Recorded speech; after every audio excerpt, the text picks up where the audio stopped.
Shalom. First and foremost, I want to give all praises, honors, and glories unto Yahweh Baal Shem Yahushai, Baal Shemer HaKodash. Double honors to my apostles and elders of Great Millstone. They're doing the well. Peace, blessings, and salutations be unto the members of the elect. The elected on third. Shalom. This is Brother Dawadah from GMSC Troy Camp, coming at you with another video through the spirit and power of Yahweh Baal Shem Yahushai, Baal Shemer HaKodash. So today I want to do a video, entitled Jacob versus Esau. Race wars are coming. We're going to get into this topic, and not on this video will be edifying to the Lord's elect. Now, as I was driving on my way to the plantation, I saw this bumper sticker on the car in front of me. And it was a big old Hummer, and they were driving kind of weird. They kept stopping frequently, because there was road work or whatever, but they were stopping more than normal. And I was like, well, why?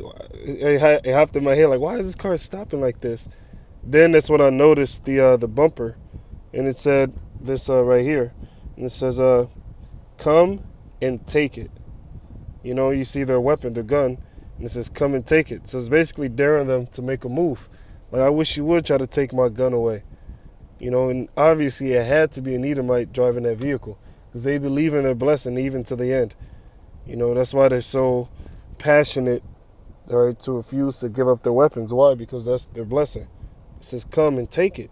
This is basically daring them, daring the government to, try to take their weapon and see what happens. And when I read this, it reminded me of the video of the elder Kazak out of Mississippi. He did a lesson, entitled Jake is gonna tear your ass up. That's how he titled this video, which he was speaking about Jacob versus Esau during these all hell breaking loose, race riots, when the Heavenly Father rouses up the spirit in Jake is gonna seek Esau's life. And then this little bumper sticker, it went with that perfectly, because he believes in his blessing even to the end, and he can't wait to use his blessing against his brother Jacob. Let's go to the book of Genesis, chapter 27, and verse let's see.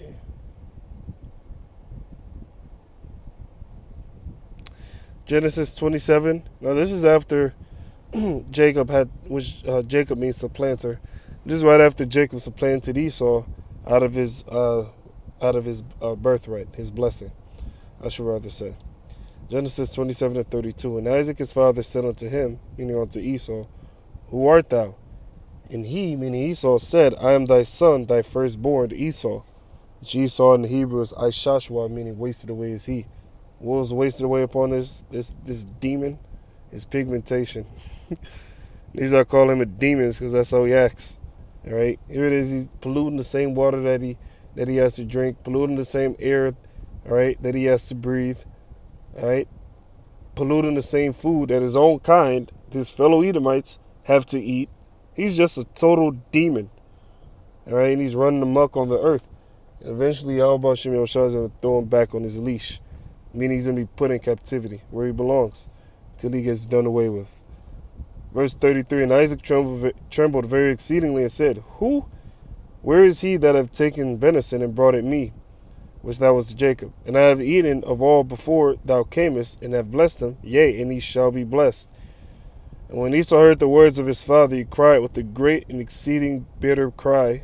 He basically cried like a little girl, and said unto his father, "Bless me, even me also, O my father." And really, you got to read that verse with passion, because he was crying. He blessed me, even me also, O my father. And he said, "Thy brother," which is Jacob, "came with subtlety and have taken away thy blessing." And he said, meaning Esau said, "Is not he rightly named Jacob," meaning supplanter? "For ye have supplanted me these 2 times." Now, if you want to put supplanter in layman's terms, like how Jake say in Jake lingo, finesse. "He took away my birthright, and behold, now he have taken away my blessing." And he said, "Hast thou not reserved a blessing for me?" Now here's the point. And Isaac answered and said unto Esau, "Behold, I have made him thy Lord, and all his brethren have I given to him for servants, and with corn and wine have I sustained him. And what shall I do now unto thee, my son? And Esau said unto his father, Hast thou but one blessing, my father? Bless me, even me also, O my father. Right? Now, that's the same thing that he said in verse 34. You know? And what did he do? And Esau lifted up his voice and wept. You know, cried like a little schoolgirl. And Isaac, his father, answered. And that's one thing about Esau. He has zero accountability.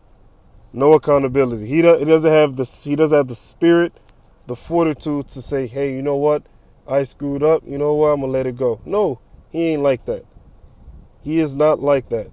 He can never take accountability. Same thing with Cain after he slew his brother Jacob. All right, Slak, his brother Abel. Right, which if you can receive it, Abel came back in the reincarnation as Jacob. You know, Abel came back as Jacob. All right. Same thing with Cain. Cain came back later on as Esau. All right. So he doesn't have the mental fortitude, all right, to endure his punishment, to accept it. You know what? I messed up. He don't have that. All right.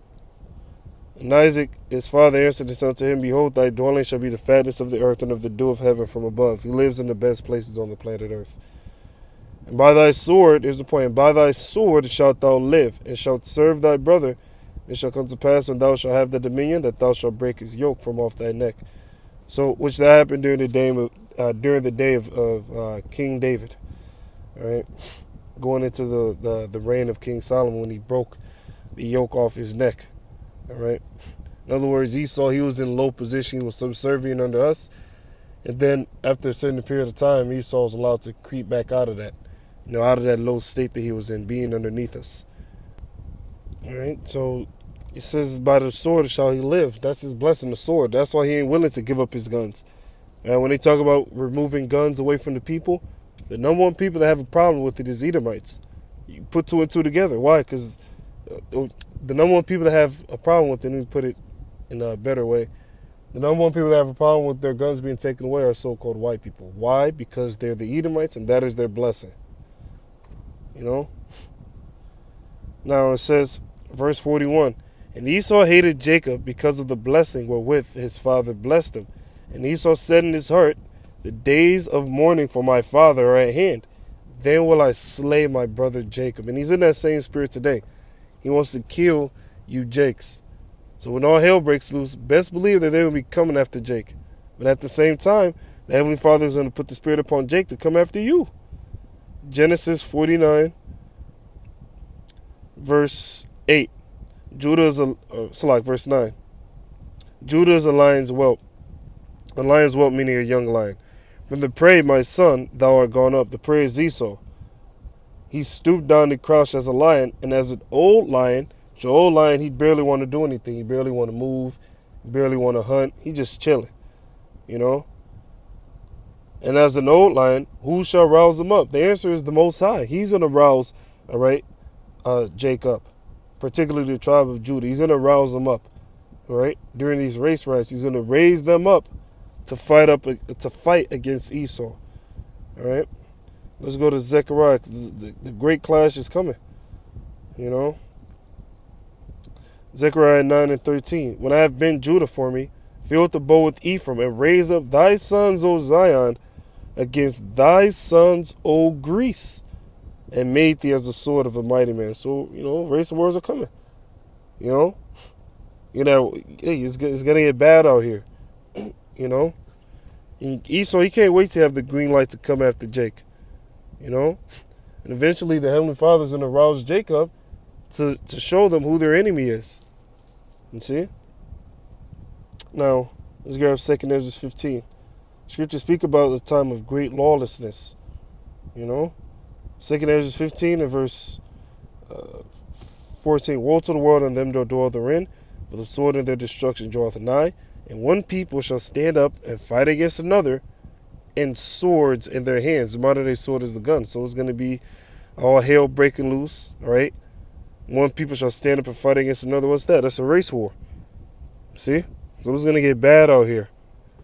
You know, and the Heavenly Father is stirring up the pot, all right? Putting Esau versus Jacob. Esau, he ain't trying to be equal with you Jakes, All right, he wants Jake exterminated. All right, but Jake, they're too foolish to not, to not realize that. You know, they think that they're their friend. They want to get along with him. He don't want to get along with you. You know, so he's going to show his horns. He's going to show you why we call him the devil. So with that, I'm going to leave it there. All praises, honors, and glories be unto Yahweh Bashim Yahushua, Bashim Kodash. Double honors to my apostles and elders of Great Millstone. They're doing it well. Peace, blessings, and salutations be unto the members of the elect. You'll reflect the 1/3. With that being said, Shalom. Barak Akim, if you that listen. Shalom.